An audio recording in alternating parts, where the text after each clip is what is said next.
Наступление жарких дней прогнозируют синоптики в Северо-Казахстанской области. Уже в начале первой декады июня столбики термометра поднимутся до 35 градусов. Сотрудники Департамента чрезвычайной службы напоминают, несмотря на обилие водоемов, купаться стоит только в разрешенных местах, а соблюдение определенных правил сделают отдых на воде безопасным. В прошлом году в период купального сезона утонуло 5 человек, из которых 1 ребенок. За последние 10 лет на неофициальных местах массового отдыха по области утонуло 216 человек, из них 34 дети. Гибель людей на официальных местах массового отдыха не допущена. За минувшие выходные сотрудниками департамента и его территориальными подразделениями проведено 34 рейдовых мероприятия на местах купания и рыбной ловли, в ходе которых роздано более 1300 памяток и брошюр, проведены разъяснительные беседы и соблюдение правил безопасности на водоемах.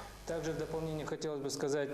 Если буквально в прошлом году у нас было 58 мест, на сегодняшний день у нас функционирует 60 мест, которые у нас расположены на 13 озерах и реке Есиль. В настоящее время данное постановление проходит процедуру регистрации, согласования в государственных органах для дальнейшего размещения в открытых интернет-источниках.